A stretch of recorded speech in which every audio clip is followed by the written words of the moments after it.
He a troll, bro. It's like, that's why nobody do nothing to him when they see him, because they know it's like. Rap beef usually always ends in embarrassment or even worse, harm. Even people like 6ix9ine, someone you never would have thought would get touched, was recently beat up and recorded. But unlike 6ix9ine, this one internet troll has said some of the most disrespectful things you could think of and has not been touched yet. Nigga. But you feeling me out, and I'm telling you I'm in character. You, nigga. And your hood in Chicago and everything King Von stand for. Stomp on his head, King Von dead. Charleston White is a Texas native that has taken over the rap side of the media lately, and while doing so, has exposed a lot of rappers for not being as tough as they claim. From him beefing with half of the rap community to the police saying that they won't protect him. How is this dude still moving around freely? Well, today, we're here to find out. Before all this rap drama, Charleston White was a motivational speaker and community activist residing in Dallas, Texas. But in late 2021, Charleston found a new way to get his voice heard and projected into the mainstream media. He started off by talking to young black men about their futures and trying to figure out a plan for them. But when he noticed it wasn't taking off like expected, he started targeting rappers. He did this because he saw how closely young people follow their favorite rappers and how they're willing to keep up with anything they do or say. He decided to start dissing them to expose who they really are behind the rap image and show these young black men that a lot of these street rules are just setting you up to fail. It all started when some young guys commented "Free TK" on his Instagram live. This got Charleston fired up. He went to his friend who served time on similar charges as TK and asked him how much time he served, and when he replied 18 years, Charleston laughed. He said TK at least has to serve 10 years to learn his lesson. Now, how much time you did on that 28? 18? Goddamn right. So goddamn it, TK hadn't even done 10 years yet. So that little motherfucker gotta do some more time for y'all to go to Highland Body free that nigga. Hold on. Charleston is a law-abiding citizen and a firm believer in the prison system. He even says he believes all black boys from the city should spend at least 2 years in prison or 4 years in the military. Now that's kinda wild, but like most of his wild statements, he has some decent reasoning behind it. For one, it teaches discipline, because most black boys don't have self-discipline, they don't have self-will, they don't have emotional discipline. They don't have any training, they don't have any skills, they can't read, they don't know how to physically strengthen their bodies. And prison and the military teaches all this. He even spoke on Young Thug when he got locked up, saying how the little jail time he has already served has already improved him. But knowing Charleston, you gotta know he threw in some jokes in there too. Yeah, that's why I recommend jail, I'm telling you. That's why I recommend it. He doing he ain't never done before. He raps sober. And listen how he sound rapping sober. He sounds so good. He gave reference to the Lord. He even talked about being a father, spending time with his daughter. See how jail do a nigga's ass? But if he feels like you haven't learned your lesson, he is quick to call the police and send you right back to jail, just like he did with this one rapper named PMG God. Back in July 2022, Charleston got into an argument with OG Percy about how he is an old gangbanger and is not being a good role model for the youth. OG Percy, right? He's a Crip, right? Yeah. And you feel as though He a 52-year-old Crip. He a 52-year-old Crip. That's not shameful. All your children have been to jail. You smoking weed on camera with your kids with guns, and they just coming home from jail. Percy's son, PMG God, didn't like how Charleston was talking to his dad, so he threatened to harm him. After some investigation, Charleston found out PMG was out on bond, and he immediately called the police on him and said he was being threatened with weapons. The police arrested PMG that night, and he was later sentenced to 20 years. Charleston bragged about this situation in a few of his videos, taunting his enemies and letting them know not to threaten him. But yeah, PMG. No more PM. I'm the one got him arrested, remember? I'm the one made the phone call on live and said that PMG was threatening me, and he got arrested that night. And guess how much time he got, y'all? 20 mother years. Ooh, that's a long mother time. But PMG isn't the only rapper he's called the police on. In an interview with Say Cheese, Charleston admitted that he called the police on Flo Malcolm, an Atlanta rapper, after he made a video saying Charleston was banned from Atlanta. Charleston said he reported the videos of Malcolm holding weapons, threatening him to the police, and now he currently has 3 felony warrants and will be extradited in any of the 50 states he's caught in. So Flo Malcolm has more than 3 active felony warrants out for him and he would be extradited in all 50 United States, no matter where he's arrested at. He also got into an argument with King Yella after Yella disagreed with some of his statements he said about Chicago rappers. I think Charleston White's biggest break into the mainstream media was when he went all out on King Von and straight up disrespected half of the Chicago rap community to show the world that they aren't as tough as they say. Charleston explained that people should not show as much sympathy for a murderer like King Von, and he even built a relationship with Lil Tim, King Von's killer, applauding him for putting a stop to this violent character. King Von professed to be a demon.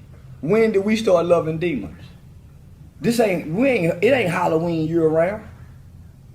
King Von was a nigga that talked about these people, bragged about it in songs, but because he can tell you how well he people by rhyming, motherfucker love him. But while talking about Von, he had to include FBG Duck too. This is when King Yellow stepped in, and he said he doesn't like how Charleston is talking down on the dead. Charleston went a little too far and called Yellow's daughter some foul things, and like most parents would do, Yellow got fired up instantly. He said in an interview with Say Cheese, he was going to smack the fire out of Charleston when he saw him. When Charleston saw this interview, he called Yellow's probation officer and said he was being threatened by Yellow, and even called him a very dangerous gang member. Probation, how can I help you? Yes, ma'am. I'm trying to locate the probation officer of a well-known gang member. There's one in particular by the name of King Yella. That I was told he's on probation out of Las Vegas, but he's a well-known, influential, powerful Chicago gang leader. And this guy has went on a major platform and made terroristic threats and said that he's going to bring physically and bodily harm to me. And even though no legal action was taken on Yella, he still stays far away from Charleston because he sees how dangerous beefing with him could be. So one reason why he's untouched is due to him being so deep into the legal system and quick to call the police. And despite him being one call away from protection, the Houston Police Department doesn't want anything to do with him. While Charleston was beefing with Jay Prince, better known as the Godfather of Houston, one of his events in Houston was canceled because Jay Prince banned him, and the police said they weren't going to protect him. This surprised Charleston because he has never seen a rapper run an entire city, including the police department. So he said, forget the Houston police, he has his own weapons to protect himself. Everybody ain't scared of Jane Prince. And I'm telling Houston, f y'all too. Yeah, f the Houston Astros, f the Houston Crips and Bloods, f all the hoods in Houston. F y'all, nigga. This whole situation was crazy because if Houston police won't protect him, who will? Well, that's when he takes matters into his own hands and defends himself. Charleston has shown his self-defense collection off many times in live videos, interviews, and even in public. He carries multiple tools such as police batons, mace, brass knuckles, and even a rusty railroad spike. Now, what is this nigga doing with a railroad screw?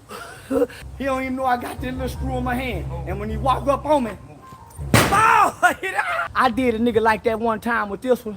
He didn't know what hit him. Now, I took off running. I took off running. Before that nigga can raise up, I was already in the car with my head out the window hollering, that's what you get. Now, had he would have caught me, he was gonna beat the shit out of me. And I knew it too. And when he's in legal states, he might carry some fire, as we can see when he pulled it out on an interview one time. And best believe, Charleston isn't afraid to use any of these in a real life situation. Let's look at his situation with Soulja Boy, for example. A lot of rappers who beefed with Soulja Boy in the past are now dead. And even though Soulja has nothing to do with these deaths at all, he still made it seem like he was some untouchable demon. Charleston White called Soulja out on this in an interview, saying that Soulja is a coward and he never got in the field, so he can't boast about their deaths. Soulja saw this interview and started beef with Charleston, saying that he was gonna harm him next time he saw him. I don't even play like that, bro. Y'all know I don't play like that, bro. Everybody know, bro. I do not play like that, bro. I don't get on no motherfucking live, nigga. I don't get on no motherfucking interview, nigga. Y'all bloggers, bro. Y'all get niggas, bro. So when Soulja finally saw Charleston out in public, he confronted him with a group of guys. Charleston didn't ask any questions and immediately started macing Soulja, making him instantly fold and back off. This scenario showed us that if Charleston feels like something is fishy, he is quick to grab that mace and let it rip. Hey, that nigga Soulja Boy said,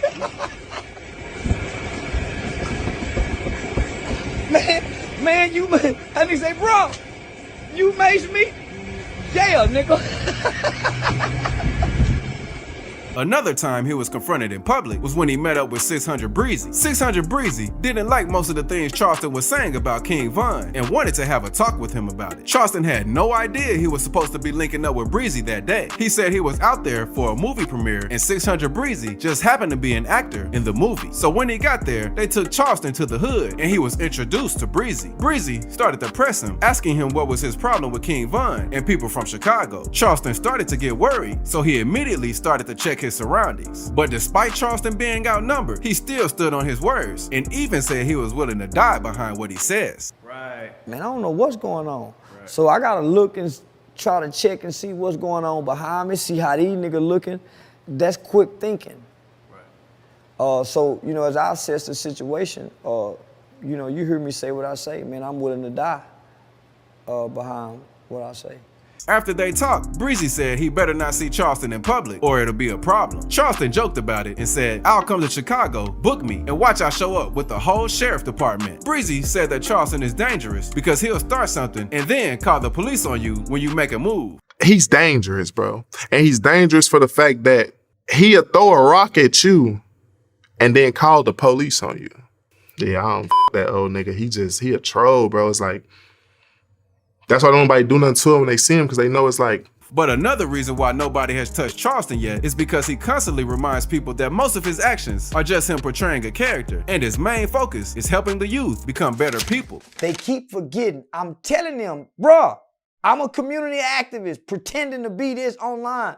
They so caught up in social media, they are overlooking real life shit. And no matter how much you don't believe him, he has shown proof that he is genuinely trying to help. After spending most of his youth committing crimes, Charleston had his daughter and decided to turn his life around. He enrolled into college for education and criminal justice and founded a youth program called HYPE, or Helping Young People Excel. His program traveled throughout Texas and spoke at halfway houses, juvenile facilities, and even high schools. He even took 2 days out of each week to volunteer and speak to newly released inmates and give them knowledge about starting trades, learning new skills, and even getting back into school. Charleston genuinely looked out for his people because he was in their shoes at once. He even used to walk through his neighborhood, engaging with the community and trying to make sure the children have a great, enjoyable place to grow up. But even with all the trolling he does now, his main focus is still helping the community. Charleston has even linked up with FBG Duck, Tuka, and Lil Snoop's mothers to give them a voice and try to help stop the violence in Chicago. He brought them on many talk shows and even gave them money to help them get back on their feet. So Charleston can be extremely disrespectful at times, and some people have every reason to hate him, but at the end of the day, when the video stops recording, the Rat Williams character goes away and Charleston White goes back to being an activist and helping the youth. Let me know in the comments how you feel about Charleston. Do you love him or do you hate him? And you probably should give this video a watch if you enjoyed this one.